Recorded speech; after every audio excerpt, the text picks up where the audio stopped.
हजारों फूल चाहिए एक माला बनाने के लिए, हजारों फूल चाहिए एक माला बनाने के लिए, हजारों बूंद चाहिए एक समंदर बनाने के लिए, हजारों बूंद चाहिए एक समंदर बनाने के लिए, एक स्त्री अकेले ही काफी है पूरे घर को स्वर्ग बनाने के लिए। जय हिंद दोस्तों, आज संपूर्ण देशवासियों को महिला दिवस की ढेर सारी शुभकामनाएं। आज हम लोग ब्लैक होल यानी काली कोठरी और सिराजुद्दौला के शासन प्रणाली के बारे में आज हम लोग पढ़ेंगे कि ब्लैक होल क्या था या सिराजुद्दौला के शासन क्या था। उसमें ब्लैक होल में ही सिराजुद्दौला के शासन में ही आज हम लोग ब्लैक होल के भी बारे में चर्चा करेंगे। देखिए 1740 ईस्वी में बंगाल के नवाब अलीवर्दी खान थे। इससे पहले मुगल वंशज थे और 1707 ईस्वी में जब औरंगजेब की मृत्यु हो गया तो धीरे धीरे पूरे देश से मुगलों की स्थिति कमजोर होते गई। इसी बीच इसी स्थिति का फायदा उठाते हुए बंगाल भी अलग हो गया था और 1740 ईस्वी में बंगाल की नवाब अलीवर्दी खान बने थे। कब बने थे दोस्तों? 1740 ईस्वी में बंगाल की नवाब अलीवर्दी खान बने थे और इनके मृत्यु के बाद इनके नाती यानी कि अलीवर्दी खान के मृत्यु के बाद उनके नाती सिराजुद्दौला बना। बंगाल के नवाब कौन बना?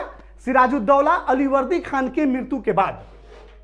लेकिन जो ही सिराजुद्दौला नवाब बना ना वहां का, तो इनके बीच स्थिति अच्छा ना रहा, यानी कि ये लोग आपस में झगड़ा लड़ाई करने लगे। यानी कि नवाब बनते ही इनके खानदान में जो था झगड़ा बढ़ गया, एक दूसरे के प्रति वो प्रेम भाव ना था। इसका फायदा उठाते हुए अंग्रेजी हुकूमत ने बंगाल पर अपना कब्जा धीरे धीरे जमाना शुरू कर दिया। इसी बीच अंग्रेजों ने कलकत्ता में विलियम फोर्ट का एक कोठरी बनाना शुरू कर दिया, यानी किला बनाना शुरू कर दिया और सिराजुद्दौला से इस बात का परमिशन लेने गया कि आप हमें एक गोदाम बनाने का परमिशन दे दीजिए। सिराजुद्दौला ने गोदाम बनाने का परमिशन दे दिया, लेकिन अंग्रेजों ने उसको गोदाम ना बनाते हुए वह एक बड़ा किला बनाने लगा। अंग्रेजों ने गोदाम ना बनाते हुए वह एक बड़ा किला बनाने लगा। जब सिराजुद्दौला को पता चला कि यहां पर गोदाम ना बना करके एक बड़ा किला बनाया जा रहा है, तो सिराजुद्दौला ने 18 बाई 14 का एक रूम खोदवाया, गड्ढा मरवाया 18 बाई 14 का, और वो रूम बनवाया, चारों तरफ से पैक कर दिया और उसमें एक ठो रास्ता था आने जाने के लिए। उसमें क्या काम किया कि जितने भी यहाँ के कर्मचारी थे, अंग्रेज थे, उन सबको यानी 146 अंग्रेज अधिकारी थे, इन सबको 18 बाई 14 के एक रूम में घुसेड़ दिया। 18 बाई 14 के रूम में सिराजुद्दौला ने 18 बाई 14 के रूम में 146 अंग्रेजों को इसमें ठूस दिया और ये 7 बजे शाम में डाला था और 6 बजे सुबह में निकाला था। इस दौरान 123 जो थे अंग्रेज वो डेथ कर गए थे। 123 अंग्रेज क्या हो गए थे? डेथ कर गए थे। केवल 23 अंग्रेज बचे थे। समझ में आ रहा है बात को? सिराजुद्दौला ने 18 बाई 14 के रूम में 18 बाई 14 के रूम में एक गड्ढा मरवाया, 18 बाई 14 का रूम बनवाया, उसमें 146 अंग्रेजों को डाल दिया और 7 बजे सुबह में डाला, 7 बजे शाम में डाला था तो 6 बजे सुबह में निकाला इन लोगों को। 7 बजे सुबह में शाम में डाल करके 6 बजे सुबह में निकाला। इस दौरान 123 जो थे वो मृत्यु हो गए। 123 लोगों का मृत्यु हो गया, केवल बचा था 23। बस में आ रहा है। इससे क्या हुआ कि अंग्रेज बौखला गए और अंग्रेज सिराजुद्दौला के खिलाफ इन्होंने जंग का ऐलान कर दिया।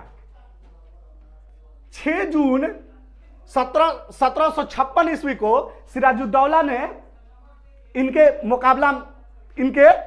पर आक्रमण किया, जिसमें सिराजुद्दौला ने अंग्रेजों को बुरी तरह से पराजित कर दिया। कब किया दोस्तों? 6 जून 1756 ईस्वी को अंग्रेजों के बीच और सिराजुद्दौला के सेनाओं के बीच युद्ध हुआ, जिसमें सिराजुद्दौला ने अंग्रेजों को बुरी तरह से पराजित कर दिया। उसके बाद अंग्रेजों ने देखा कि सिराजुद्दौला से ऐसे लड़ना नामुमकिन है, ऐसे हम लोग जीत नहीं पाएंगे, तो उन्होंने अंग्रेजों ने सिराजुद्दौला के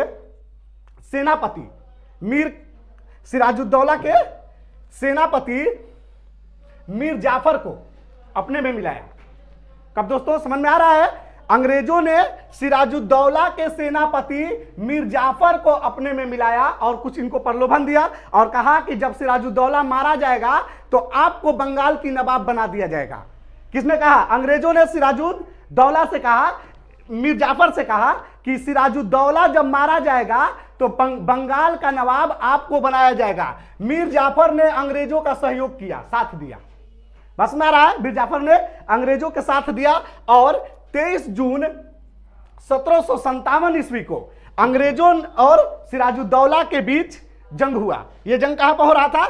मुर्शिदाबाद के पास एक पलासी जगह है, मुर्शिदाबाद के पास एक पलासी जगह है, वहां पर 23 जून 1757 ईस्वी को अंग्रेजों और सिराजुद्दौला के सेना के बीच युद्ध हुआ, जिसमें सिराजुद्दौला की सेना बुरी तरह से हार गई और सिराजुद्दौला मारा भी गया।